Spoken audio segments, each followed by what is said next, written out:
ఈ సాయంకాలం వేళ మీ పిల్లలైన మేమందరం కూడా మీ యొక్క సన్నిధిలో ఒకటిగా చేరిన వరకు కొన్ని పాటలు పాడి మహిమపరిచాం తండ్రి. మీ పిల్లలకి మీరు మా కొరకు రాయించిన మాటల్లోని కొన్ని మాటలు చెప్తుండగా మీ పిల్లలు జాగ్రత్తగా విని ఎన్న వాక్యాన్ని విని మర్చిపోయి మోసపరచకుండా ఎన్న వాక్య ప్రకారం జీవించడానికి ఆత్మజ్ఞానాన్ని దయచేయమని, ఈ లోకంలో జీవించుండగా ఎన్నో కష్టాలు, శోధనలు, విరుకులు, ఇబ్బందులు ఉన్నాయి తండ్రి. అన్నింటినీ కూడా జయించి విశ్వాసములో స్థిరంగా ఉండి విశ్వాసాన్ని కోల్పోకుండా ఈ యొక్క రెండవ రాకడ వరకు కూడా మేము స్థిరంగా ఉండే భాగ్యాన్ని మాకు ప్రసాదించమని, మా అందరికీ తండ్రి దేవుడు నీకును మరి మేము ఆ కొరకు తొలగడిన మీ ప్రియ కుమారుడైన యేసు నామములో అడిగి వేడుకుంటున్నాం పరమ తండ్రి. ఆమేన్. అందరికీ వందనాలు. ఈరోజు మనం చాలా ముఖ్యమైనటువంటి అంశాన్ని ఈరోజు చెప్పాలని ఆశపడుతూ ఉన్నాను. ప్రపంచమంతా కూడా బైబిల్లో పాత నిబంధనలో 39 పుస్తకాలు ఉన్నాయి కదా. ఈ 39 పుస్తకాల్లో 32 మంది రాశారు ప్రవక్తలు. రాసినవి అన్నీ కూడా నెరవేర్పు జరిగిపోయాయి.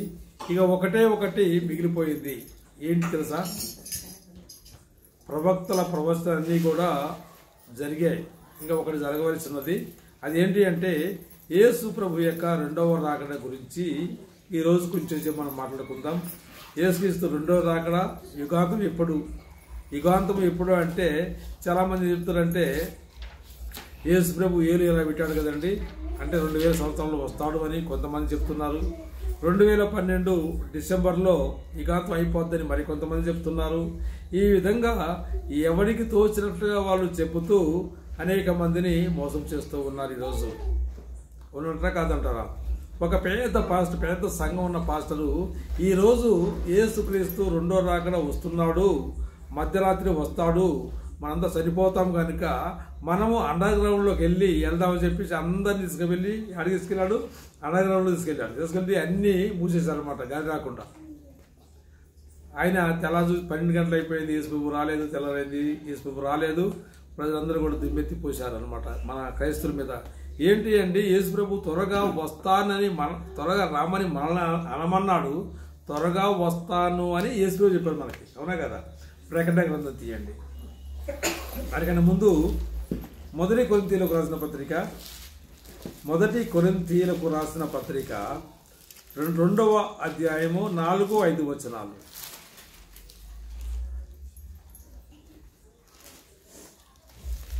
చదవనమ్మ తీసిన వాళ్ళు. మరియు బలహీనతతోను భయముతోను ఎంతో వణుకుతోను మీ యొద్ద నుంటిని.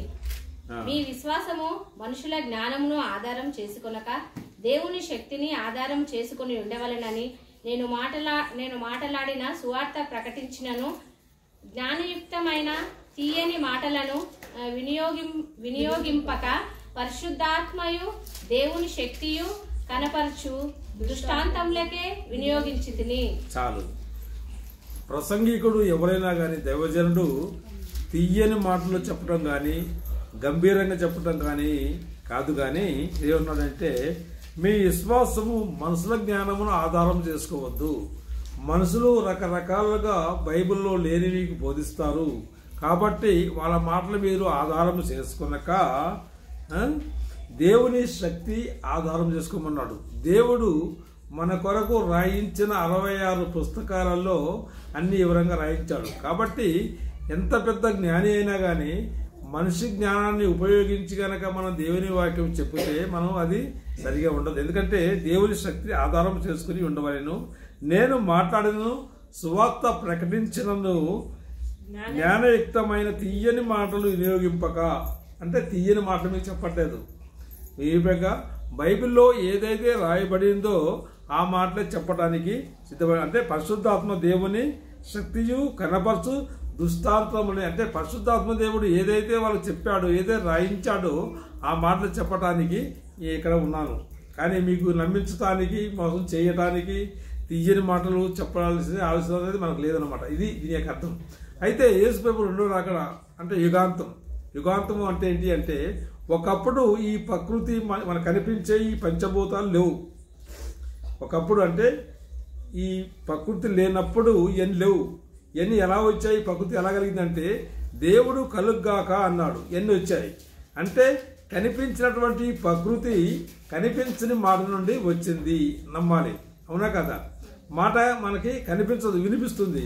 కానీ కనిపించని మాట నుండి ఈ ప్రకృతి వచ్చింది అని, ఈ ప్రకృతి ఒకప్పుడు లేదు కనుక ఇప్పుడు ఉంది కనుక ఈ ప్రకృతి కూడా దేవుడు డెడ్ లైన్ గీశాడు. ఇది కూడా ఒకప్పుడు కాలిపోతుంది. నమ్ముతారా? మనిషి ఏ విధంగానైతే పుట్టాడు, పెరిగాడు, చనిపోతాడు, నమ్ముతున్నారు మనం. అదేవిధంగా ఈ ప్రకృతి కూడా ఒక రోజున కాలిపోబోతుంది. ఎలా కాలిపోద్దో మరి కాలిపోతే ఏం చేయాలి? దీన్ని ఏమన్నా మనం యుగాంతము, యుగము అంతము అంటే యేసు ప్రభు ఈ లోకానికి ఎప్పుడు వచ్చాడు? యుగము అంతములో వచ్చాడు. యేసు ప్రభు రాకడమే అంతములో వచ్చాడు. ఎప్పుడు వచ్చాడు యేసు ప్రభు? యుగాంతంలో వచ్చాడు. యేసు ప్రభు రాకడే అంతంలో వచ్చాడు. మనం ఇప్పుడు ఎక్కడున్నాం? యుగాంతంలో ఉన్నాం.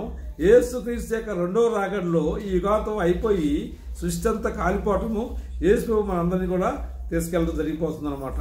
ఇంకా మనం ముందుకు వెళ్ళగలిగితే మత్తయి సువార్త, అందరూ కూడా బైబిల్ తీయాలి, రాసుకో. మత్తయి సువార్త 24వ అధ్యాయము వచనములు 3 నుండి నేను చదువుతాను, మీరు నన్ను చెప్తాను. ఆయన ఒలివ కొండ మీద కూర్చొని ఉన్నప్పుడు శిష్యులు ఆయన వద్దకు ఏకాంతముగా వచ్చి, ఇవి ఎప్పుడు జరుగును?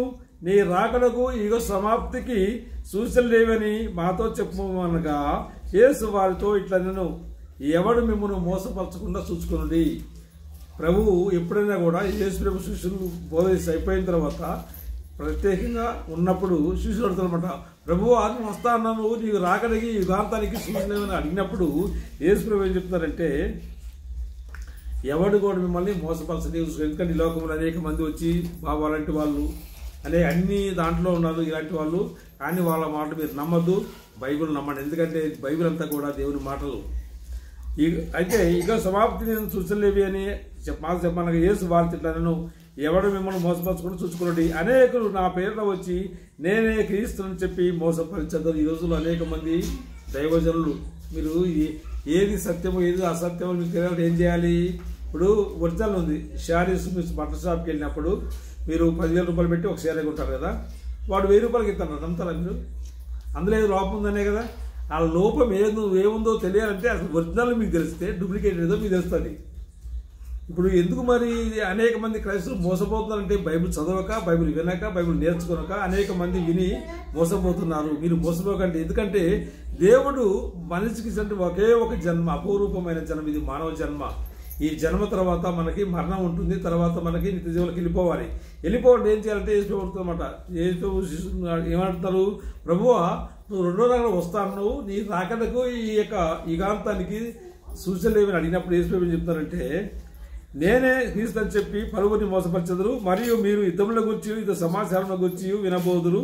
మీరు కలవరపడకుండా చూసుకునండి. ఇవి జరగవలసి ఉన్నవి కానీ అంతము వెంటనే రాదు. జనం మీదికి జనమును, రాజ్యం మీదికి రాజ్యములు లేచును, అక్కడక్కడ భూకంపములు కలుగును. ఇవన్నీ వేదనలకు ప్రారంభము. అప్పుడు జనం మిమ్మల్ని శ్రమల పాలు చేసి చంపెదరు. మీరు నా నామము నిమిత్తము సకల జనుల చేత ద్వేషించబడుదురు. అనేకులు అభ్యంతరపడి ఒకరికొకరు అప్పగించుకుని ఒకరికొకరు ద్వేషించరు. అనేకులు అబద్ధ ప్రవక్తలు వచ్చి పలువురిని మోసపరచెదరు. అక్రమ విస్తరించడం చేత అనేకుల ప్రేమ చల్లారును. అంతము వరకు సహించిన వాడు ఎవడు వాడే రక్షించబడును. మరియు ఈ రాజ్య సువార్త సకల జనుల సాక్షార్థమై ప్రకటింపబడును. అటు తర్వాత అంతము వచ్చును. ఏం చెప్తారు ప్రభు అంటే, అక్కడక్కడ యుద్ధాలు జరుగుతాయి, భూకంపాలు వస్తాయి, కానీ అంతము అప్పుడే రాదు. ఏం చేస్తారు? ఏదైనా జరిగిందనుకోండి, ఓ యేసు ప్రభు వస్తున్నాడు అని చెప్తారు. యేసు ప్రభు ఎక్కడైనా బైబిల్లోనే పలానా రోజులు వస్తుందని చెప్పాడా? అంటే ఈ యొక్క యేసుక్రీస్తు రాకడకి యుగాంత కొన్ని సూచనలు చెప్పాడు. అంటే అక్కడ భూకంపాలు వస్తాయని, సృష్టి పుట్టిన కానించి ఎన్నో భూకంపాలు వచ్చాయి, ఎంతో మంది యుద్ధాలు జరిగాయి, ఎంతో మంది చనిపోయారు, ఇవన్నీ జరుగుతూనే ఉంటాయి, కానీ అంతము ఎన్నే రాదు. అనేక మంది అబద్ధ ప్రవక్తలు. ప్రవక్త అంటే ఏంటి అంటే జరగబోయి చెప్పేవాడిని ప్రవక్త అంటాం. కాదమ్మా, ఇప్పుడు ఈ ప్రవక్తలందరూ కూడా బైబిల్ రాసిన ప్రవక్తలు 40 మంది ప్రవక్తలు కూడా ముందు భవిష్యత్తులో ఏమైతే జరగబోతున్నాయో చెప్పారు. ఇప్పుడు ఇంకా ప్రవక్త లేరు, ఇంకా జరగబోయి చెప్పారు, చెప్పింది రాశారు. మనం చేయాలి బైబిల్ చదువుకొని నేర్చుకోలేదు తప్ప మళ్ళీ ఈరోజు దేవుడి ప్రత్యేక మనకేం చెప్పడు. చెప్తాడా? అనేక మంది అబద్ధ ప్రవక్తలు వచ్చేసి మేము అయితే మోసపోతారు, మీరు మోసపోగలరు అంటే అక్రమం విస్తరించడం చేత ప్రేమ చలారిపోతుందంట. అంటే సత్యం అనేది ఎందుకు చలారిపోతుందంటే ఈ విధంగా అనేక మంది వచ్చేసి తప్పుడు బోధలు చేసి మిమ్మల్ని అందరినీ కూడా తప్పుగా చేస్తున్నారు. కాబట్టి ఈ యొక్క ప్రేమ అంటే చేయవలసిన బోధ చేయగా ఉత్తర బోధ చేస్తున్నమాట. అంటే యేసుక్రీస్తు రావాలంటే ఏం చేయాలి మనం? ఈ రాజ్య సువార్త సకల జనుల సాక్షార్థమై లోకమంతటా మీరేం చేయాలి? ప్రకటించాలి అన్నాడు. ప్రకటిస్తున్నారా? అంటే వాళ్ళు పాస్టర్లే పని చేయాలనా? పాస్టర్లే పని చేయాలనా? దైవజనులే పని చేయాలనా? గురువులే పని చేయాలనా? మీరు పని చేయరా? ఏ పని చేయకుండా కూలి అవుతారా మీకు? ఎప్పుడైతే ఈ బైబిల్లో ప్రధానమై 5 ఉన్నాయి: విశ్వాసము, ప్రార్థన, రక్షణ, నిరీక్షణ, మారు మనసు. ఇవి 5 మనకు ఉండాలి. ప్రార్థన చేయాలని ఏం చేయాలి? విశ్వాసం ఉండాలి. విశ్వాసం ఎలా కలుగుతుంది? విశ్వాసం వినుట వలన విశ్వాసం కలుగును. వినుట క్రీస్తుని గురించిన మాట వల్లనే కలగదు తప్ప నా సాక్ష్యం గురించి చెప్తే కాదు. మీరు మారాలి అంటే ఏం చేయాలి? క్రీస్తుని గురించిన మాటలు చెప్తే మీకు నమ్మకం కలగాలి, విశ్వాసం కలగాలని బైబిల్ చెప్తూ ఉంది. ఇవన్నీ కూడా జరగవచ్చున్నాయి. అంతే మనం ఇంకేమన్నాడు? కాబట్టి ప్రవక్త అయిన దానియేలు ద్వారా చెప్పబడిన నాశనకరము ఏ వస్తువు పరిస్థితులు నిశ్చయించు చూడగానే చదువువాడు గ్రహించును గాక అన్నాడు. నాశనకరము ఏ వస్తువు అంటాడు. ఏంటి అది? ధనము. అంటే యూద కాలములో నాశనకర ఏ వస్తువు అంటే పంది. వాళ్ళు అది ఆ దేవాలను నిలబెట్టారు కనుక అది జరిగింది ఆ రోజు. ఇప్పుడు నాశనకరమైన ఏ వస్తువు ఏదంటే డబ్బు, సిరి. ఈ సిరి అనేది ఎప్పుడైతే మన హృదయంలో ఉంటుందో ఈ దేవుని మాటలు మనకు అర్థం కావన్నమాట. అయితే ఇంకేమన్నాడు? యూదయ ఉండవారు కొండలకు పారిపోవాలను, మిద్దె మీద ఉండవారు తన ఇంటిలో నుండి ఏదైనా తీసుకుని పోకూడదు, పొలంలో ఉండేవాడు తన బట్టలు చెప్పుకొని తీసుకుని పోవటకు రాకూడదు.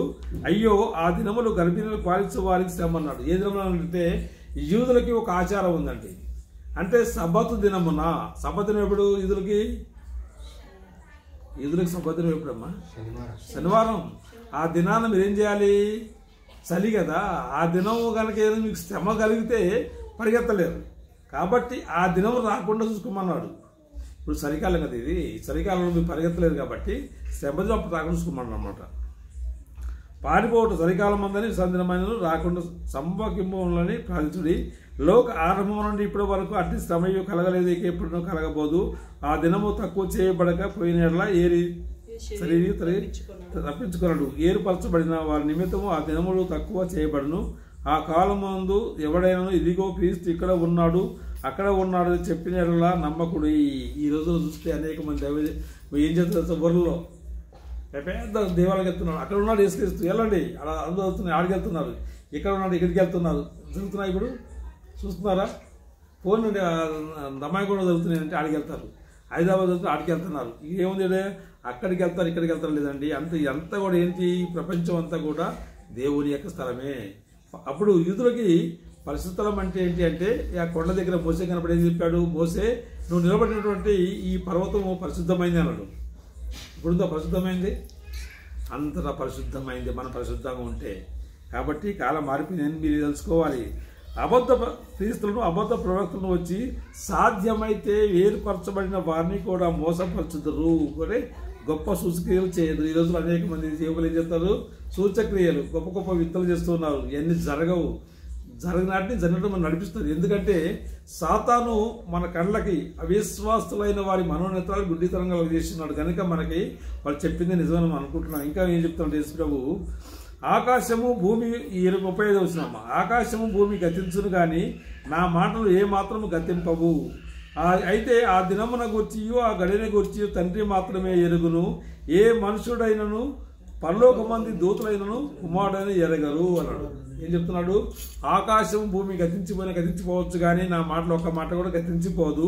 ఆ దినము ఆకాశమందు దూతలకు కానీ ఏమన్నా ఆ దినం ఆ గడియ తండ్రి మాత్రమే తెలియదు. అంటే ఒక తండ్రి అని దేవునికి తెలుసును కానీ ఏ మనుషుడైనను పరలోకమందు దూతలైనను కుమారుడు అంటే నాకు కూడా తెలియదు. ఇప్పుడు వస్తాను ఉందా లేదా? ఎవరికి తెలుసు? యేసుక్రీస్తు గురించి తండ్రికి మాత్రమే తెలుసు. ఆకాశమందు దేవదూతలకు కానీ నాకు కానీ తెలియదు. అంటే యేసుక్రీస్తు తండ్రి అయిన దేవుడు పంపించాలి సిద్ధంగా ఉన్నాడు, కానీ యేసు సిద్ధంగా ఉన్నాడు. ఎందుకు రావట్లేదు అని ఈరోజు అనేక మంది మనల్ని ఏలన చేస్తూ ఉన్నారు. అవునా కదా? ముందుకు వెళ్దాం. నోవాహు దినములు ఎలాగ ఉండెనో జలప్రలయానికి ముందటి దినాల్లో నోవాహు ఓడలోనికి వెళ్ళిన దినముల వరకు వారు చూస్తూ త్రాగుతూ పెళ్లి చేసుకొనుచు పెళ్లికి ఇచ్చుచు జలప్రలయం వచ్చేంత వరకు కొట్టుకొని పోవు వరకు ఎరకపోయి అలాగునే మనిషి కుమారుడు రాకుండా ఉండను అన్నాడు. అంటే జలప్రలయం ముందు ఎలా ఉన్నారంట? పెళ్లికి ఇస్తున్నారు, పెళ్లి చేసుకుంటున్నారు, తింటున్నారు, తాగుతున్నారు, ఎంజాయ్ చేస్తున్నారు. ఏం చేస్తున్నాడు ఈ నోవాహు? అందరికీ చెప్తున్నాడు, ఒరేయ్ వర్షం పడిపోతుంది, మనం చచ్చిపోతాం, మనం అందరం రండి, దేవుని మాటలు వినండి అని చెప్తుంటే ఏం చేస్తారు? ఇదంతా కూడా ఏమేం చేస్తున్నారండి? ఓడ ఎక్కడ కట్టాడు తెలుసా? ఊర్లో కట్టాడు. కానీ ఓడ ఎక్కడ ఉండాలి? సముద్రంలో ఉండాలి. అందరూ ఏమైనా చేస్తున్నమాట పిచ్చి పట్టింది నోవాకి, ఓడ కట్టేవాడు సముద్రంలో కట్టరు కానీ ఇక్కడ కట్టరా అన్నారు అనమాట. ఏం చేస్తున్నారు? తిన్నారు, తాగుతున్నారు. ఈ రోజుల్లో కూడా సేమ్ ఉందలేదంట. ప్రపంచం అంతా కూడా ఇంత కష్టపడి మీరు ఈ రాత్రి పూట వచ్చారు, మీరు దేవుని వాక్యం వినడానికి వచ్చారు. కానీ మీరు ధన్యులు. ఈ ఒకవేళ మనం పోతే ధన్యులు, మనం పరలోకానికి వెళ్తాం. ఆ నమ్మకం మనకు ఉంది కాబట్టి మనం వచ్చాం ఈరోజు. అంటే మన ఉద్దేశం ఏంటి అంటే ప్రపంచంలో ఉన్న మానవులందరూ కూడా దేవుని వల్లనే పుడుతున్నారు, దేవుని కొరకే బ్రతకాలి అని, వాళ్ళు కూడా పరలోకం పోవాలి అని ఈ రోజు మనం సువార్త ప్రకటిస్తున్నాం. ఆ రోజుల్లో ఎలా ఉందో ఈ రోజుల్లో కూడా క్రైస్తవుల్ని ఊచకోత కొడుతున్నారు, రానియకుండా చేస్తున్నారు, దేవుని మాట వినకుండా చేస్తున్నారు. ఈ విధంగా చేస్తున్నారు లేదా? కానీ మీరు భయపడకండి, అంతమే రాదు. ఇవన్నీ జరగవలసి ఉన్నది కానీ ఇంకా అంతమే అప్పుడే రాదు. ఇంకా మనం చూస్తే ముందుకెళ్దాం. ప్రకటన గ్రంథము 12వ అధ్యాయము, ప్రకటన గ్రంథము 12వ అధ్యాయము 7వ వచనము. 12 కాదు, ప్రకటన గ్రంథము 22వ అధ్యాయము 7వ వచనము. ఇదిగో నేను త్వరగా వచ్చుచున్నాను, ఈ గ్రంథములో ప్రవచనములను గైకొనువాడు ధన్యుడు. ఏమన్నాడు? నేను త్వరగా వస్తున్నాను, ఎవరైతే ఈ వాక్యాలని గైకుంటారో వాళ్ళు ధన్యులు అన్నాడు. అదే అధ్యాయం 12వ వచనంలో ఏమన్నాడు అంటే, ఇదిగో త్వరగా వచ్చున్నాను, వాని క్రియలు చెప్పున వానికి ఇచ్చుటకు నేను సిద్ధపరిచిన జీతము నా యొద్ద ఉన్నది. నేను అల్పాయు ఒమేగాయు. మనల్ని ఏమన్నాడు? త్వరగా రమ్మన్నాడు. యేసు చెప్తాడు, నేను త్వరగా వస్తున్నాను, వచ్చి మీ జీతాలు మీకు ఇస్తాడు. ఇప్పుడు మనకి ఏటీఎంలో డబ్బులు ఉన్నాయనుకోండి, ఏం చేస్తాం? మనం కార్డు పెట్టి తీసుకుంటాం. కానీ పరలోకంలో మనకు ధనం కావాలి కదా. యేసుప్రభు ఏం చెప్పారు? మీరు మీ ధనముని పరలోకంలో కూర్చుకోమన్నాడు. యేసుప్రభు ఏం చెప్పారు? 6వ అధ్యాయం 19వ వచనంలో మీ ధనము పరలోకంలో కూర్చుకోమన్నాడు. పరలోకంలో ఎలా కూర్చుకోవాలి అంటే ఈ యొక్క సిరికి ఉన్నటువంటి క్యారెక్టర్ ఏంటంటే అన్యాయం చేసే గుణం ఉంది. డబ్బు ఉందనుకోండి, ఏమంటాం? లక్ష్మి అని అంటాం, మనం దాచి పెడతాం ఎక్కడ. కానీ ఆ రోజు ఉన్నటువంటి క్రైస్తవులు మొదటి శతాబ్దంలో వాళ్ళ స్థిరాస్తులు అమ్మేసి ఆ డబ్బంతా తెచ్చేసి అపోస్తుల పాదం దగ్గర పెట్టది. డబ్బు ఎక్కడ ఉండాలి? పాదాల దగ్గర ఉండాలి. ఎక్కడుంది ఇప్పుడు? సిరి ఎట్లా అయిపోయింది అంటే దేవుని కంటే సిరి ఎక్కువైపోయింది. దేవుడు గొప్ప, డబ్బు గొప్ప. ఈరోజు మనిషి చేసుకున్నట్టు కాగితాన్ని మొక్కుతున్నారు. కాగితం రూపాయలు ఉన్నట్టు కాగితమే కదా, అది ఎవరు చేసి మనమే కదా.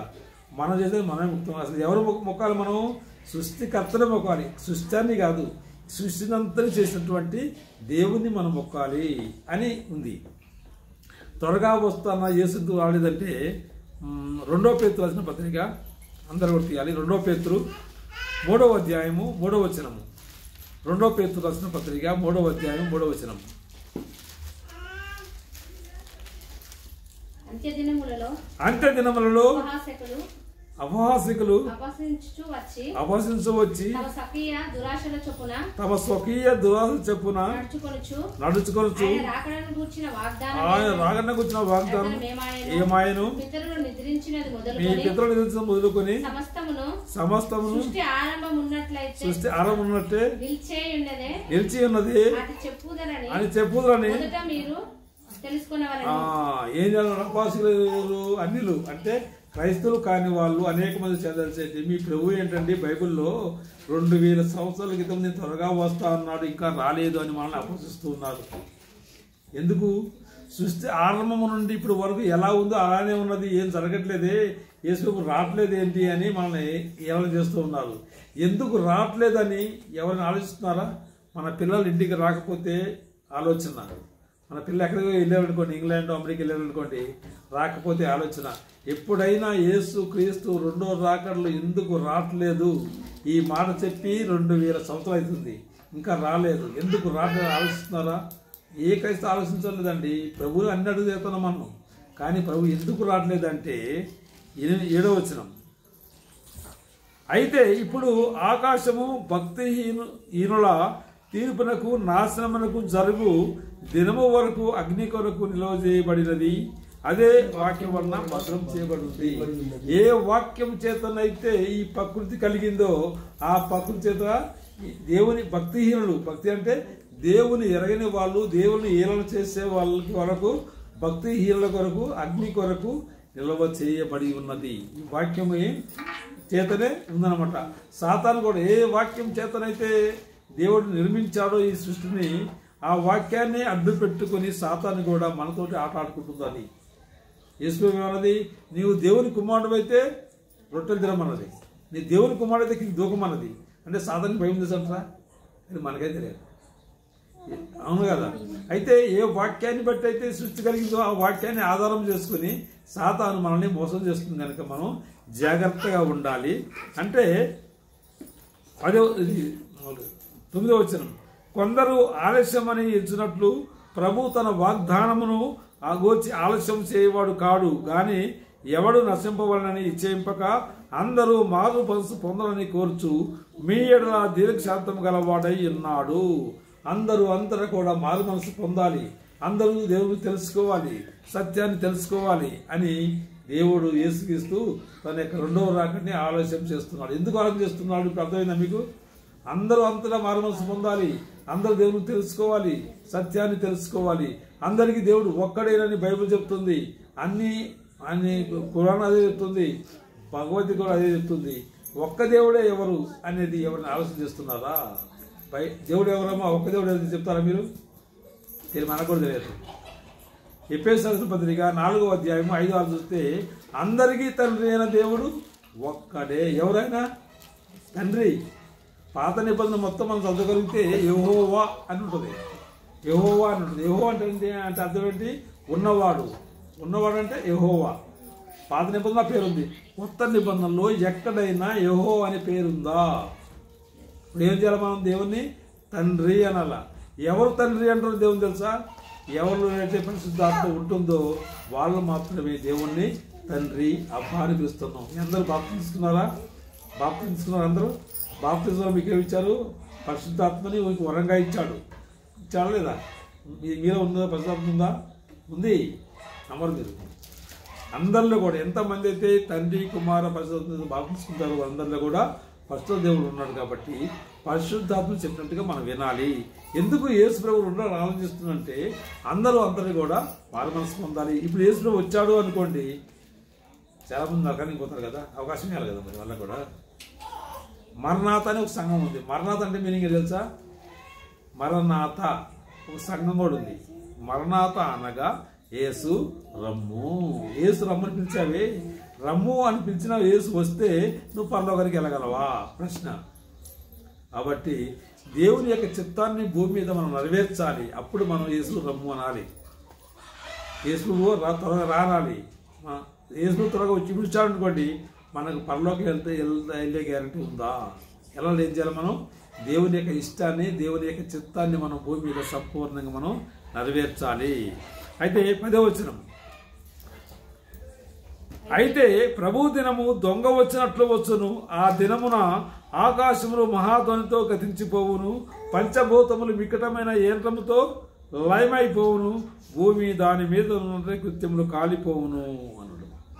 యేసు ప్రభు యొక్క రెండో రాకడలో ఈ పంచభూతాలన్నీ కూడా వికటమైన యంత్రముతో పెద్ద శబ్దంతో కాలిపోతాయన్నాడు. యేసు ప్రభుతో ఏమైతే జరిగిందమ్మా? యేసు రెండో ఏం జరిగిపోద్ది? ఇవన్నీ కాలిపోతాయి. ఇసుక ఉండదు, ఈ ప్రకృతి ఎన్ని ఉండవు. ఇవన్నీ ఇప్పుడు ఎత్తుకునే తెలుసా? గాలి ఎత్తుకుంది. గాలి కోసం కాదు, నీళ్ళు కోసం కాదు, భూమి కోసం కాదు. ఇవన్నీ ఉన్నది మన కోసం. మనం ఎవరి కోసం ఉన్నాం? దేవుడి కోసం పనిచేస్తున్నారా? మరి చేయట్లేదు కదా, చేయాలి. ఎన్నైనా మన కోసమే. కోళ్ళు ఉన్నాయి కదా మీ ఇంట్లో, కోడి ఎప్పుడైనా అది ఆత్మహత్య చేసుకుందా? నాకు తెలుసు, ఆగల వచ్చి కోసేస్తానని. కానీ అది ఆత్మహత్య చేసుకోలేదు. ఎందుకు తెలుసా? దానికి తెలుసు నేను ఉన్నది వీళ్ళ కోసమే. చేపలు ఉన్నాయి, ఆడికి తెలుసు ఇవి ఉన్నది వీళ్ళ కోసమే. గొర్రెలు మేకలు అవి ఉన్నాయి మన కోసమే. కానీ మనం ఉన్నది ఎవరి కోసం? దేవుని కోసం ఉన్నాం. ఇవన్నీ ఇవన్నీ బలైపోతున్నాయి మనకి. కానీ మనం దేవుని కోసం బలైపోతున్నాం. మనం బలైపోయారా అంటే మనం బ్రతకాలి అంటే బలైపోతున్నాయి. సాతాను బలైపోవాలంటే ఏం చేయాలి? మనం అది బ్రతకాలంటే మనం చావాలి. అది మనం చంపుతుంది, అది బ్రతుకుతుంది. ఈ సాతాన్ని అంతం చేయాలి అంటే యేసుక్రీస్తు రావాలి అన్నా, సాతాను అంతం జరగాలన్నా ఈ పవర్ అనేది ఎవరి చేతుల్లో ఉంది చెప్తారా? సాతాన్ని అంతం చేయాలి మనం. ప్రపంచ క్రైస్తవుల ఏకం కండి. దీంట్లో వాక్యంలో ప్రపంచంలో క్రైస్తవులంతా ఏకమై ఈ సత్యస్వార్త ప్రకటిస్తే యేసు ప్రభువుని 1 గంటలో భూమి మీదకి రప్పించవచ్చు. అవును, నమ్ముతారా? యేసు ప్రభు ఎందుకు రాదు తెలుసా?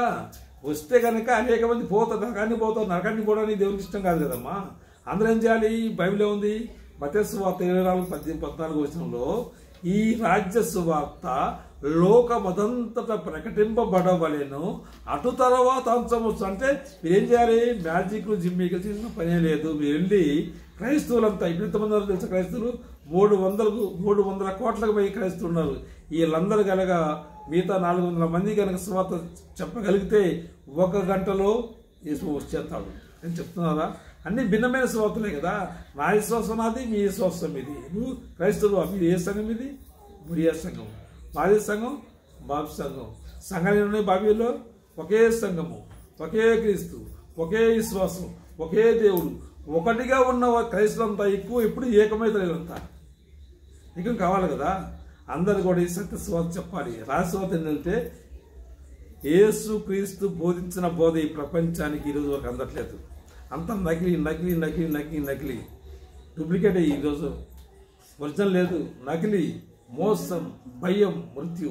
4 దిక్కులు, 4 చూడండి, తూర్పు, పడమర, ఉత్తరం, దక్షిణం కదా. 4 దిక్కులు కదా.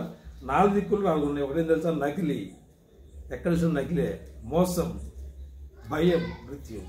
ఈ 4 ఉన్నాయి. కాబట్టి ఇవన్నీ కూడా తీసివేయాలంటే ప్రపంచ క్రైస్తవులంతా వాక్యంలో ఏకమై ఒకటిగా సువార్త, రాజసువార్త ప్రకటిస్తే యేసుక్రీస్తు వస్తాడు.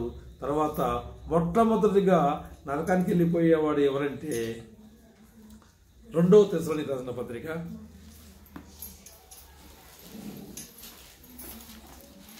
2వ అధ్యాయము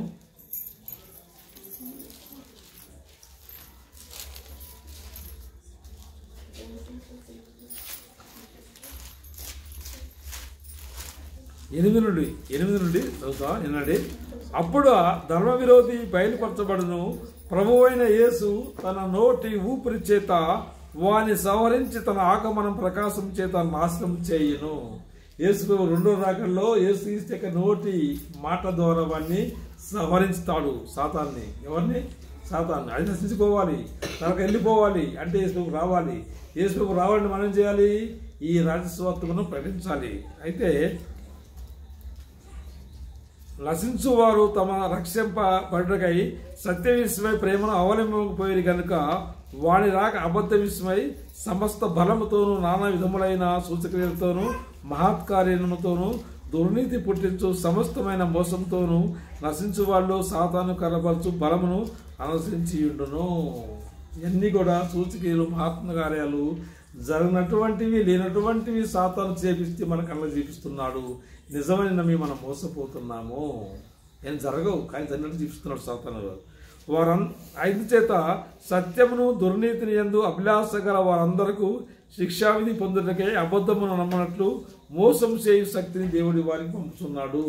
ఎవరైతే ఏ క్రైస్తవుడైతే దేవుని యొక్క సత్యాన్ని, దేవుని మాటలు వినలేదో వారందరినీ సాతానికి అప్పచెప్పాడు. చాలా భయంకరమైన మాట కదండి. దేవుడు ప్రేమమయ్యాడు కదా. మరి దేవుని మాట వినకపోతే ఏం చెప్తావు? ఉంటే దేవుని దగ్గరన్నా ఉండు, లేకపోతే సాధన దగ్గరన్నా ఉండు. రెండింటి మధ్యలో ఉంటే ఒప్పుకోవాలి కదా. అంటే సత్యాన్ని ఎవరైతే నమ్మట్లేదో వాళ్ళందరినీ కూడా ఏం చేస్తుంది? దేవుడు సాతానికి అప్పచెప్పాడు. సాతాను చేస్తుంది సూచక్రియలు, మహత్కార్యాలు, అద్భుత కార్యాలు చేసి మనకి కళ్ళకు చూపిస్తున్నాడు. మీరు అడుగుతారు అనమాట, ఏ పాస్టర్ గారు మీరు ఆడ బోధిస్తారు, మీరు జరుగుతున్నాయి కదా అంటారు. అలా జరిగితే హాస్పిటల్ ఎందుకమ్మా? యేసు అందరినీ కనుక చచ్చిపోయిన లేవి గుడ్డి వాళ్ళకి కళ్ళు ఇచ్చి గుడ్డి వాళ్ళకి కాళ్ళు ఇచ్చారనుకోండి, ఈ రోజుల్లో హాస్పిటల్ అవసరమా, డాక్టర్లు అవసరమా? మరి హాస్పిటల్లో పోయి అందరూ బాగా చేయొచ్చు కదా. అంటే లేనటువంటివి ఉన్నాయని చెప్తానికి సాతాను సూచక్రియలు చేస్తుంది, మహత్కార్యాలు జరిగిస్తుంది. ఏమైనా మధ్యస్థ దినాల్లో సాధ్యమైతే ఏర్పరచబడిన వాళ్ళంటే దేవుని చేత ఏర్పరచబడినటువంటి దేవుని సేవకుల చేత కూడా ఇలాంటి సూచనలు మహత్కార్యాలను సాతాను చేస్తుంది. కాబట్టి యేసుప్రభు అన్నాడు ఈ లోకానికి వెలుగన్నాడు. సాతాను కూడా అదే వెలుగు గిట్టపులో వచ్చేసి అనేక మందిని మోసం చేస్తుంది. కాబట్టి మీరు మోసపరచకుండా చూడమని దేవుని పేరున మీకు విజ్ఞాపనం చేస్తూ ఉన్నాను. ఇంకా మనం ముందుకెళ్ళగలిగితే 2వ కొరింథీయులకు రాసిన పత్రిక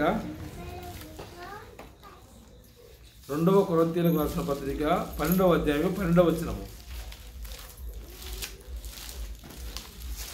త్వరగా సూచక క్రియలను, అద్భుతములను, మహత్కార్యములను చేయటం వలన అపోస్తుల యొక్క చిహ్నములు పూర్ణమైన ఉరిమితో మీ మధ్యను నిజముగా కనపరచబడెను. అయితే అపోస్తులు ఎందుకు సూచక్రియలు చేశారు, అపోస్తులు ఎందుకు మహత్కార్యాలు చేశారంటే, అపోస్తులు ఎందుకు చేశారంటే గుర్తుపెట్టుకోండి, అపోస్తులు చేశారంటే మేము యేసు ప్రభువు యొక్క నిజమైన శిష్యులము. కాబట్టి మీరు గుర్తుపట్టాలి కదా. గుర్తుపట్టడం ఏం చేయాలి? ప్రత్యేకంగా ఉండాలా. ఇప్పుడు యేసు ప్రభు వచ్చే పరలోకం నుండి భూమి మీదకి వచ్చారు. ఈ పరలోకం నుంచి భూమి మీద వచ్చిన వాళ్ళు ఎవరైనా ఉన్నారా? డైరెక్ట్గా లేరు కదా. యేసు ప్రభు వచ్చాడు, నేను పరలోకం నుండి భూమి మీదకి వచ్చాను అంటే నమ్ముతారా? అసలు యూదులు మొదలే సూర్యభూతి నమ్మేవాళ్ళు కాదు. వాళ్ళు ఏం చేశాడు? వాళ్ళు నమ్మటానికి యేసు బతుకునే కాలంలో అనేక అద్భుతాలు చేశాడు. ఇప్పుడు యేసు శిష్యులు నమ్మాలంటే ఏం చేయాలి? యేసు శిష్యులు కూడా మహత్కార్యాలు, సూచక్రియలు ఇవన్నీ కూడా వాళ్ళ యొక్క గుర్తులు. వాళ్ళు చూస్తే నిజంగా యేసు ప్రభు శిష్యులను చెప్పడానికి వాళ్ళు చేశారు. ఇప్పుడు మనం చేయాలా? ఈ విషయాలన్నీ మనం చేయకూడదు. మనం చేయాల్సిందంటే సత్య సువార్తని మనం చెప్పాలి. ఎందుకంటే ఆ వల్ల మనకు లేదు. ఈ వాళ్ళకి ఇచ్చాడు, అపోస్తులకు ఇచ్చాడు. అది అపోస్తులు ఏమంటే మనమంతా కూడా బాప్తిజం ఎలా తీసుకున్నాం? మనం నేలనిచ్చే కదా, నీళ్ళు మునిగాం కదా. కానీ బాప్తిజం 2 రకాలు. ఒకటి అగ్ని బాప్తిజం. ఎప్పుడైతే ఈ అపోస్తులందరూ కూడా ఒక రూమ్లో ఉండి ప్రార్థన చేస్తున్నారు, అప్పుడు పరిశుద్ధాత్మ దేవుడు నాలుకల రూపంలో, అగ్ని నాలుకల రూపంలో వచ్చేసి వాళ్ళ మీద వాడాడు. ఇది అగ్ని బాప్తిజం. ఇది మనకుందా? ఈ బాప్తిజం ప్రపంచంలో ఎవడు లేదండి. అపోస్తుల మీదనే పరిశుద్ధాత్మ దేవుడు నాలుకల వల్లే వాళ్ళ మీద వచ్చి వాడినప్పుడు వాళ్ళు ధైర్యం తెచ్చుకొని సువార్త పనికి వెళ్ళారు. అంతవరకు వాళ్ళు పిరికి వాళ్ళు, పేరు చాలా పిరికి వాళ్ళు, అందరు పిరికి వాళ్ళే, చదువుకున్న వాళ్ళు కాదు. ఎప్పుడైతే వీళ్ళు పరిశుద్ధాత్మను పొందుకున్నారు, అగ్ని పొందుకున్నారు, ఎన్నెళ్ళు చేసేసారు, బయటికి వెళ్ళి సువార్త చేయటం ప్రకటించారు. చివరికి యేసు ప్రభు యొక్క సువార్త ప్రకటించే విధానంలో అనేక మంది అనేక విధాలుగా సంపడ్డారండి.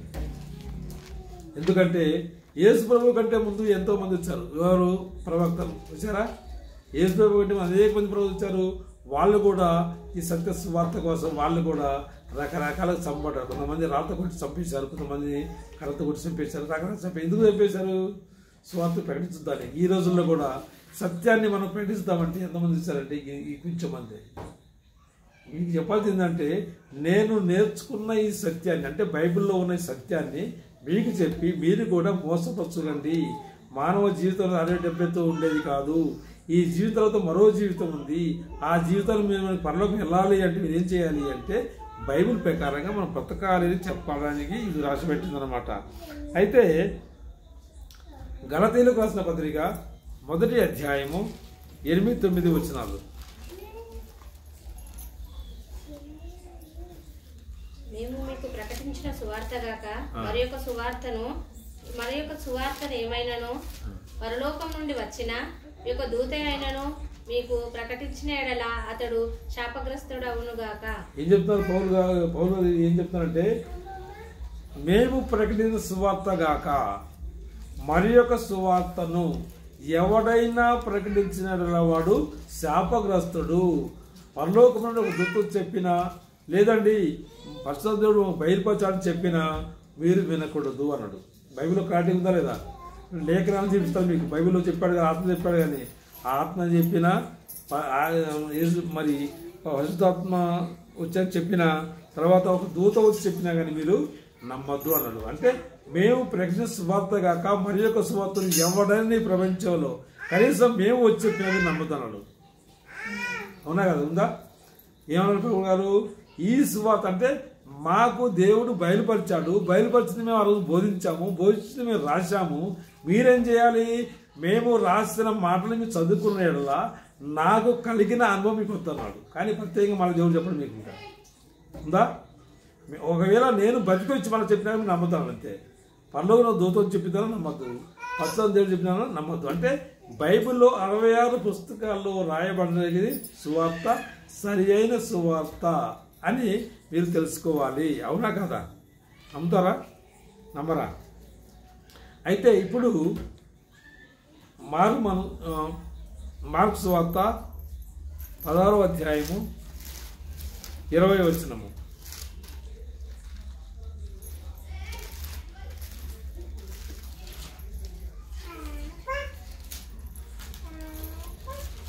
లాజరు అనే ఒక దరిద్రుడు నేను. మార్క్స్ వార్త 16వ అధ్యాయము 20వ వచనము. వారు బయలుదేరి వాక్యమంతటా ప్రకటించిరి. ప్రభు వారికి సహకారుడై ఉండి వెనువెంట జరుగువచ్చుచున్న సూచక క్రియలను వాక్యమును సిద్ధపరిచి ఉండెను. అపోస్తులు ఎప్పుడైతే యేసు మాటల మీద సువార్త ప్రకటించడానికి పోయారో యేసు వాళ్ళ వెనక ఉండి వాళ్ళు నడిపించారండి. అవునా? ఇప్పుడు కూడా దేవుని సేవకులుగా మేము సువార్తకు వెళ్ళినప్పుడు దేవుడే మమ్మల్ని నడిపిస్తారని నమ్మకం మాకుంది. ఎన్ని శ్రమలైనా చివరికి చనిపోయినా పర్వాలేదు, మేము సత్యాన్ని చెప్పాలి, ఆలోచన కలిగి మనం ముందుకు రావాలి. ఏమన్నాడు పౌలు గారు? బతుకులకిస్తే చావైతే లాభం.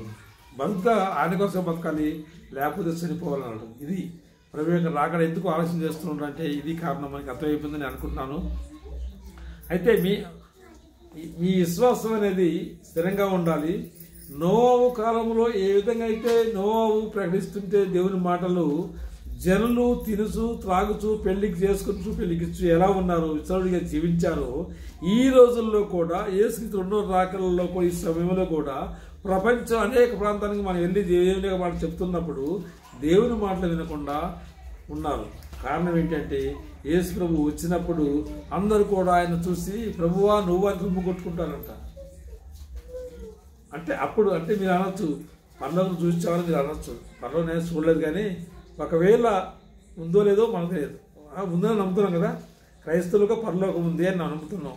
మీరు గట్టిగా అనుకోండి, ఒకవేళ పోయినాకుంటే పరిస్థితి ఏంటి? మనిషికి ఒకే జన్మ, చనిపోయిన తర్వాత మళ్ళీ ఇంకొక జన్మ మనకు లేదు. కాబట్టి బ్రతికి ఉన్నప్పుడే సత్యం అనేది మనం తెలుసుకోవాలి. పౌలు గారు ఎంత కష్టపడ్డాడు, ఆయన తలకగ్గి చేశాడు తెలుసా. తర్వాత అపోస్తుల రకాలు చంపేశారు దేవుని యొక్క సువార్త పనిలో. ఈరోజు సువార్త సత్య సువార్త అలా ఉంటుంది. ఈరోజు దేవుని కొరకు కాకుండా మనం సుఖపడటానికి ఆస్తి సంపాదించుకోవడానికి కనుక మనం కనుక సువార్త ప్రకటించితే ఫలితం అనేది తర్వాత ఉంటుంది. యేసు ప్రభు రెండో రాకడలో వచ్చినప్పుడు ఏమన్నా తెలుసా? యేసు ప్రభు రెండో రాకడలో మేకల్ని గొర్రెల్ని ఏర్పాటు చేయటం, గొర్రెల్ని నా తండ్రి చేత ఆశీర్వదించబడలారా మీ కొరకు సిద్ధపరిచిన పరలోకానికి వెళ్ళమంటాడు. చివరిలో మీరు సాతాన్ని మాట వినదు కనుక మీ నరకానికి వెళ్ళిపోమంటాడు చివరిలో. అంటే ఈ జరగముందే యేసు రెండో రాకడ మునిపే మనం ఏం చేయాలి? సత్యాన్ని మనం తెలుసుకోవాలి, మన జీవితాలు అలా ఉండాలి, చూసుకోవాలి. ప్రతిదినము మనం ఉండాలి. యేసుక్రీస్తు ఎక్కడ రాకడైతే త్వరలో రాబోతున్నాడు అని. త్వరగా అంటే అర్థం ఏంటి? మన దృష్టిలో గంటలు ఉన్నట్టు ఉంటున్నట్టు, కానీ దేవుని దృష్టిలో యుగాలైనా దేవునికి ఒక నిమిషంతో సమానం ఆయనకి.